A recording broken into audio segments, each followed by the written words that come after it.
Hello and welcome to another episode of the Let's Get Down to Business podcast. So we're recording this the day after the big fight. So Anthony Joshua versus the MMA star Francis Ngannou. Me and Carl are here. We're going to do a bit of a... Is it post-fight? Post-fight, yeah. Post-fight analysis, discuss all the fallout of it. So, yeah, bit like AJ's performance. Let's not mess about. Let's get straight into it. What did you think of it? Well, when it finally got started after the long-ass delay... It would, well, yeah, we're about... It was supposed to come out at 11. Yeah, I'm going to say it was 11 o'clock, wasn't it? But it was well late, but... I'm glad it didn't go on too long, to be honest, because I was knackered. Ready for bed? Yeah, I was knackered. But yeah, it was pretty devastating, to be fair, wasn't it? Yeah. Especially after the build-up of, especially this last week, where it's been, it's going to be a tough fight for him, it's going to be tough, and he made absolute easy work of it. I've got to admit, I've probably over the last 12 months or so, I've been probably, not, I won't say one of his big critics, but, he's been a bit lame, not his previous performance against Warling, but the ones before, he was a bit stale, a bit slow, but I think, yeah, it was just devastating. It was like the original AJ, pre-Ruiz. Yeah, He yeah. just went in and just knocked everybody out. Yeah. That's what it came across like to me. He looked a bit leggy though at first. He looked a bit heavy on his feet at first, didn't he? First round. Yeah, it's always a bit tentative in it first. Yeah, if you're feeling yourself. Weighing each other up. Well, you don't know about Ngannou, do you? They're talking about this with Tyson Fury thing. There's no pre-fights in the boxing ring. No. So you're almost... He's like a wild card, isn't he? Yeah, it was just to have no knowledge on somebody. Yeah. To be in such a high-profile fight. There were a lot on line for AJ, to be fair. Oh yeah, I think if he'd have lost that, I think I was saying all week, I was like, there's no way AJ's knocking him out. I thought, if anybody's knocking anyone out, it's... Well, I'm going to ask you that. Ngannou knocks him out, and the only way AJ wins is on points. Points, just professional boxing. That was my prediction. So someone messaged me. Well, a couple of people messaged me as I was watching the undercard. I'm what's your prediction? And I just went AJ points. I thought we were going to win. I thought I had quite confidence in him that he was going to get the result. But I thought if he's going to win, he's winning on points. Yeah, I always thought he were a bit. Ngannou were a bit like the Wilder. We're never really going to go 12 rounds and beat anybody. Yeah, you were always just going to win with a devastating punch. Yeah, and just the thickness of Ngannou's neck. I thought his edge is going to be so strong. It's going to be hard to knock him out. Nearly 20 stone when he Ngannou we weighed in out. I'm sure nearly a stone heavier or something. Yeah, I think AJ were when he top 8 team, low 90. I'm sure Ngannou were weighing in at over 20 stone. And he's not fat. No. Do you know what I mean? When you say someone's 20 stone, you're thinking do you know what I mean? You chunky fella. Yeah, you're carrying a bit of unwanted holiday weight there. But there was none of that at all. Literally, that guy, he's just all muscle. AJ same. Yeah, it's ridiculous, man. It's absolutely ridiculous. But when he had him down at first round, I thought, finish him, and he didn't, did he? And I wondered why he didn't. He said, well, I was saying that, so obviously me and Olivia watching it, and I was saying, just chill out now, because the first knockdown, he put him down, but it was a flash knockdown, wasn't it? Yeah. He didn't really startle him, he was like, oh shit, and he put him on his ass. So you could tell that Ngannou were still all there. So I was thinking, if you rush in here and he cops you, you're gone. Yeah, he can easily take you out. So I was quite actually glad that he didn't go chasing him. But yeah, I mean, the KO after the second knockdown were just it's when you see the legs do what they did. Literally folding him like a pizza. Yeah, and you're like, oh, it's a bad one. Absolutely, folded him in half. But the annoying thing is not annoying, but that's the thing you want to see. Yeah. But when you see it, you're like, oh. Well, they were down for a bit, weren't they? Yeah, well, they had oxygen and everything, didn't they? And fair play to him, he got up and... I wanted... Obviously, when he knocked him out on that, I wanted AJ just to go up and stand at ropes and just look at Fury and just go like... And what? What are you saying? But... I presume we'll obviously chat about Fury, whether we do it now or whatever. But yeah, well, we'll touch on that. As soon as it panned straight to him, didn't it? And he's like that. As in, yeah, I knew this was going to happen. Now he's come out saying, oh yeah, I told him it was going to be done first round. Yeah, I'm going to say, I hadn't seen the interview that he's... Said that. I hadn't seen that. I mean... That he said, yeah, exactly the same, but I saw that one this morning. And like, he says, "Oh yeah, I knew he'd get him at first round." Like, did you? I never heard that. I mean, No. he's obviously said it to somebody somewhere. Yeah. But you just think if Fury comes back to his not his Ngannou fight, but like his normal fighting, Have you seen how slim he is? he looks gaunt. He's because I don't think we ain't seen him like that for ages. But I just think if AJ fights like that, that is going to be a proper fight. That if it ever happens, because it's not going to be this year. Yeah, but this is the thing now. It's like now. I mean, as much as I don't like these Saudis taking over sport, they're not messing about. They're not. No, this. They are ordering the big fights out there. What do they call him? His Excellency. Yeah, it's owner of Newcastle, isn't it? Is that what it is? Yeah. Oh, is it him? This Turkish guy? No, that's a different guy. So his Excellency is Sumit bin Salman or something. Right. But he's obviously got somebody who's heading up all the PIF, which is that Rumayan, Right. who's our chairman, Newcastle United's chairman. Oh, yeah. But there's like a sporting... It was on the documentary? Yeah. Yeah. So there's like a sporting guy who has the... I don't know what they're called, like the... when they wear the sheikhs that wear the robes, and I don't want to disrespect any, but I don't know what they're called, like the scarf and the... Yeah. But the guy who has it folded up, Yeah. he's like the head of the sporting type of... I don't know what his title is, but it's Turkal something or like that. Yeah, but that's one thing. But he's ordering everything. That's what I mean. He's just like, he's not messing about, is he? No. And apparently, He did it with snooker, didn't he? I think I told you. Yeah. With this golden ball thing, he just came in and said, right, we're going to double prize money. The only like kind of jumping back to boxing, there's a rematch clause, isn't there? So Fury said with the Usyk. So that's this year gone. He's not. That means Fury and AJ is not going to fight this year. Because he's not fighting until May. Then there's going to be a rematch, which will probably be November, December. Yeah, I'm going to say back in the normal fight, those sorts of dates. AJ's already said he's going to fight in June. So he's probably going to... In June, has he? Yeah. Is that what he said? He said June, July. So then it's potentially again going to be another one December, January. Who's out there for him to fight now, though? Parker. He's fighting Zhang again? Yeah, he is, yeah. He said he's got a rematch, didn't he? He said he'd fight Parker, and he also said that Hrgovic. Yeah, I suppose, yeah, there is Hrgovic. Zhang himself. It might be whoever wins in Parker thingy, next one. Might be. But the problem I see is, though, now, AJ's stock is high and he's ready for... everyone's... I think a lot of people's opinion is he's ready to go in with AJ now. Yeah. With Fury now. Yeah. But if he goes and fights Parker, Hrgovic, Zhang, whoever it is, and has another loss, that's him... He looks confident, though, doesn't he, now? Like, he looks... Like he looks in the zone, doesn't he? Yeah. But I don't like him. I mean, he's doing all this... Grrr, what's all that... see him doing all that shit in the ring? What's that about? Just...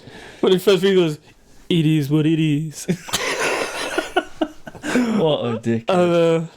So, I wish he wouldn't talk half the time, because so much shit he says. I think that's why people have turned on him a little bit. It's like, oh, is this bellend? Do you think it's him trying to, like, have a bit of a... I don't know what you call it. Like, Fury's a big character, isn't he? Do you know what I mean? Like, out of the ring, he's a big character.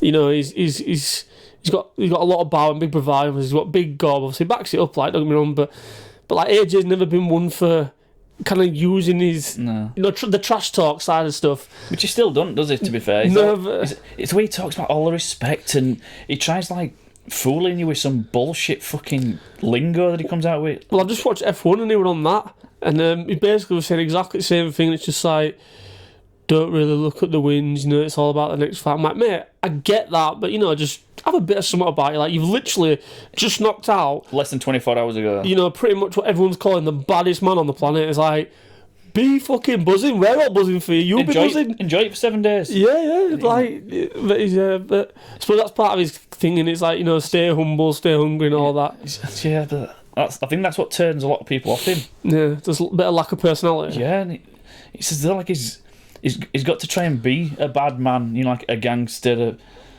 a hoodman, whatever you want to call it. I don't know, just roadman. A roadman. It's like, just stop being a dick. Yeah. You might win a few of your old fans back. The problem is now, though, is if Usyk beats Fury, it puts a right spanner in works, doesn't it? Well, he fights Usyk again, doesn't he? And I think he beats him. Do you reckon? I do. Obviously, Usyk will... got the tactical nous, but if AJ never fought with his weight, did he, against Usyk? You know, he never like imposed his weight and his size on him. He fought very much in defensive mode, didn't he? Yeah. He was like, I'm gonna fight, basically. I'm gonna do what you do. Keeping out of your way, sort of thing. You know, I'm not someone who's scared of him. We're almost like, I'm gonna make sure that I don't get kind of hurt by you, but I'm not gonna oppose myself, like you say, put my weight onto you. Which is what you need. And I think Ben Davidson's the guy. I mean, look at what he did with Tyson. You know, when he's come back, He seems to make a massive difference, doesn't does, and definitely does. So I think if he sticks with Ben Davidson, then yeah. Yeah, I think it's all come back interesting again, hasn't it, heavyweight? But I think it's down to the Saudis. I literally took the words out of my mouth. It's literally down to the Saudis just putting the money on the table, and like it's almost like the purse is too big to turn down for any of the fighters. So it's like, oh shit! I've like, if I turn it down now, everyone's gonna know I'm bottling it. I'm bottling it. I'm ducking them or whatever. It's gonna be me. Yeah. So it's almost like now him into a corner. Yeah. It's like fucking. Oh yeah. Before like, oh, the money's got to be right and that. Well, the money's right now. So none of you have got an excuse to say to anyone, each other, oh no, I can't fight him because he wanted this, or like Fury when he used to come out with all his 60 40, 70 30s and that. He was just like, no mate, that's all done with now. Like these guys are coming in. They're fucking putting the money where the mouth is, and it's down to you guys now to make sure that those fights happen. Do you know what the annoying thing is with this Saudi thing? I mean, I don't have any issue with Saudi thing at all, other than atmosphere in these sporting. Oh no, it's bad. Whether it's getting better. That last night, you were poor last night. Really poor. It was, and then compared to an American or a British. But do you think that's because there's no booze in there? It could well be. I never thought of it like that. But like even just the way the seats were sat around the ring and stuff, it just didn't feel right. It is mad. Like I can't remember texting someone. And it's like, look, it's great that these events are on, but it's just like such a shame that an event like that, and you know, even like the undisputed championship of the world heavyweight champion, it's going to fight in May. It's going to be just a shit atmosphere. Whereas like, imagine that at Wembley. It'd be literally going. Square Garden. Well, yeah, or even anywhere in Europe. Do you know what I mean? It'd be going off. Yeah, it would. It'd proper be going off, and you just think it's great that we get to watch them, but it is such a shame that the atmosphere just isn't gonna reciprocate the magnitude of the event. It's weird, isn't it? Like it seems. No, I don't think many people are following the Saudi football, but you're weird. Like the crowds that aren't really there either. It's like. Is Saudi just not that into sport? Hence why the crowds, moving back to boxing, just aren't there. I don't know. I think it must be. But like, you're watching some, when the cameras pan to the crowd, and people could the people were coming out, and obviously you get all crowd like clapping and stuff. And some of them were just sat there like with their arms folded, like just walking about and stuff as well. Just like it's just. But again, back to snooker, right? I mean, I know a lot of people don't really like snooker. I do. It's the last tournament we're in Saudi, and there's guys in the crowd like sheikhs and whatever else. They're all just sat there on the phones. Yeah. And it's like probably just closing a few £1 million deals. Maybe, yeah. I'll just transfer you a few bill, yeah. Yeah. But business can't stop. But it's like they're not bothered about the sport. It's weird. Well, I think this is what is it? But again, like so, it's not sports washing, is it? Is it sports washing? I don't know what you call it. I don't think that. You're basically buying. You're buying sport, aren't you? Yeah. They're buying it. But there's like that inner what do they call it? Like the stall, the inner circle of the ringside. Yeah. Ringside. They were all just like school chairs, weren't they? All placed. Yeah, pretty much. They're just like those fold-out chairs with like a bit of padding on them. And there were people just walking in and amongst them, and it's like sit down, watch, fight, and actually make a bit of an atmosphere, shouting, bawling. But I suppose most of them guys, they're businessmen. Yeah, they might be like proper businessmen. So you can imagine, if I don't know. I'm guessing you were touching on the football. Then they're not used to having these big events. Yeah. Or any event. It's all really kind of new, innit? So it's like when you again sticking with football, which I know we're talking about boxing, but. Like when the MLS in America, the fans there, They don't know how to chant. Which is MLS now? Oh, football. Yeah. Yeah. They don't know how to chant, do they? And it's just ridiculous. And it's as though like Saudi are doing it, saying they just don't have a clue. But think how many years did it take like the MLS to be big? Do you know what I mean? It took them a long time, didn't it? Yeah. It will take a while for Saudi to... But it's here, isn't it? It's here. Oh, yeah, it's here. It's in every sport. It's in every sport. Yeah. What's what's your predictions then for... Obviously, come and touch on the May card. Fury, Usyk. I don't think it'd be Fury, to be honest. You reckon he'll do it? Yeah, I think he'll do it. I think it'd be quite convincing as well, to be honest. I don't know why. The only way I can see Fury win... I say the only way. The way I think he will win...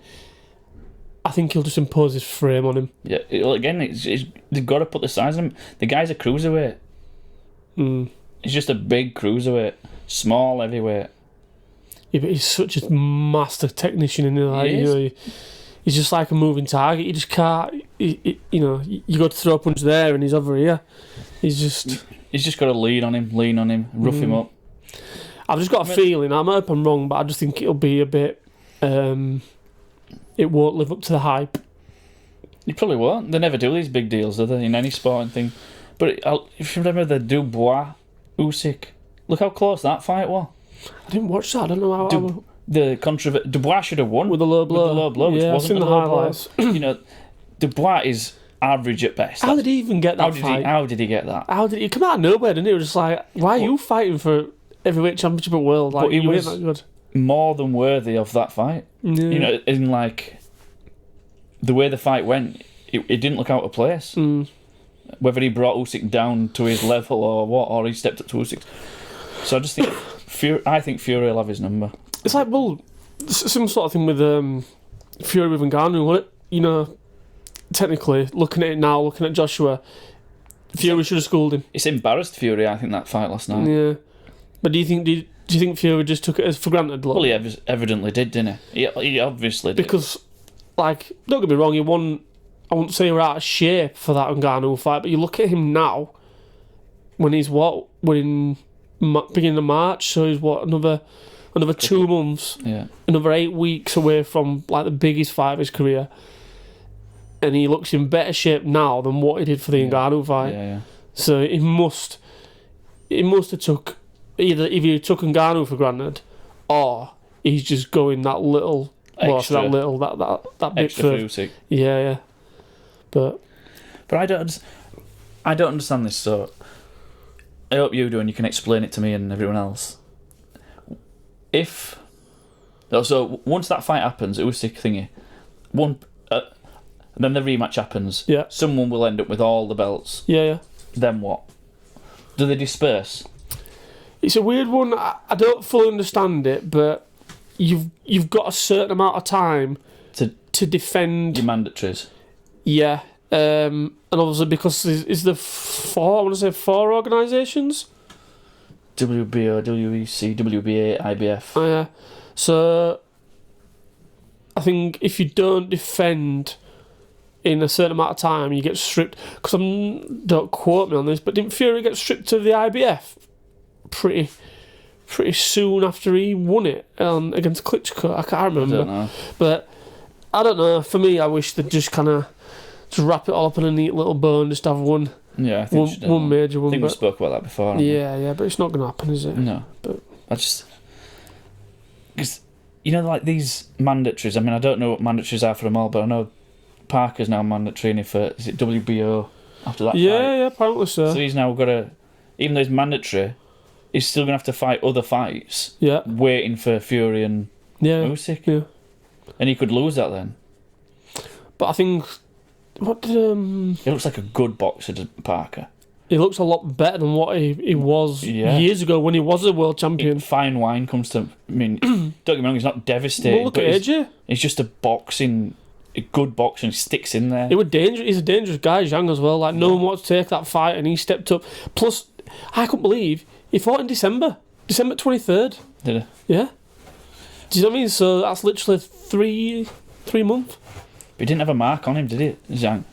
No. Obviously, Parker would beat up to fuck, wasn't he? He's he's heavy-handed, isn't he? Yeah. Give up. Yeah, he's just a big puncher, Jan, but he's just big. He's like... Isn't he 40-year-old as well? Yeah. So he ain't staying around much longer, is he? Nah, if at all. I think he'll probably do that rematch. And he deserves a good payday, do you know what I mean? He's been one of those guys that people have ducked because he's dangerous, and a lot of people have not wanted to fight him. He's a bit like the Valuev, isn't he? Yeah, fucking I remember him. Nikolai Valuev is a little bit like him. Remember David A fighting him and he was literally like David A's a big guy, and he made David A look small. Did you see David A on which Sky Sports? were you watching? Sky Box Office. Did you watch DAZN? I flicked between The two. Yeah. I saw something online where people were flipping between DAZN and thingy because they didn't like the punch on Box Office. Well, I went to the Zone because I thought Bellew and Frotch might have been on it, but they weren't on even. They weren't on any. No, they weren't. But yeah, they had David A and Conor Ben. Oh, did they? But David A, mate, honestly, I know he loves himself anyway. But we'll finish on this now. He had this chain on, and it had a D on it, and it's just like, mate, like how old are you? Like, I mean, I'm a bit out there with some stuff. Like, even I won't wear a fucking chain with just my initial on it. What about a ring? Would you wear a ring with a initial? When I was younger, yeah. I found that the other day. I know, you sent me a picture. But yeah, I was just like, David, what are you doing there? Like, you know, just... The guy's a fucking douche. He's an absolute douchebag. But yeah. Bring on May 18th. Yeah, looking forward to that. Should be good. I just hope it lives up to the hype. And I'm sure we'll... It'll probably be controversial. There'll be some stupid refereeing count that just... Did you see the fight with that Scouse? Is it Nick Ball? Nick Ball, yeah, joke. What an absolute scandal. Joke, mate. Absolute scandal. What a wanker he with that Vargas. He kept going down every 2 minutes, and you're like, what are you doing, you melon? Literally, like, what were he about, 6'2", 6'3"? He should have wiped floor with him. Do you know what I mean? Like, his arms were about as long as me, and he was just literally on the floor every two. Yeah, he was annoying me, but yeah, he got robbed with that. But yeah. But I think that could happen again. That's the problem with boxing, isn't it? There's always some sort of scandal with judges. Yeah, and well, I can see same thing happening with Fury and... Hopefully, because it is, you know, the undisputed heavyweight championship of the world. It don't come around hardly ever. Hopefully, they'll have all the best judges, the best ref. Yeah, and you'd like to think that, like you say, these Saudis are effing about, so they won't let that happen. But I guess if there's a rematch, isn't there? Yeah. So we've got that to look forward to. But I'm sure we'll do a pod on that at the time. Yeah, we'll chat about it then. Yeah, sound. Alright, guys, thanks for watching as always. Keep liking, keep sharing the content. You know, keep supporting the podcast, and yeah, man, catch you on the next one. See you later.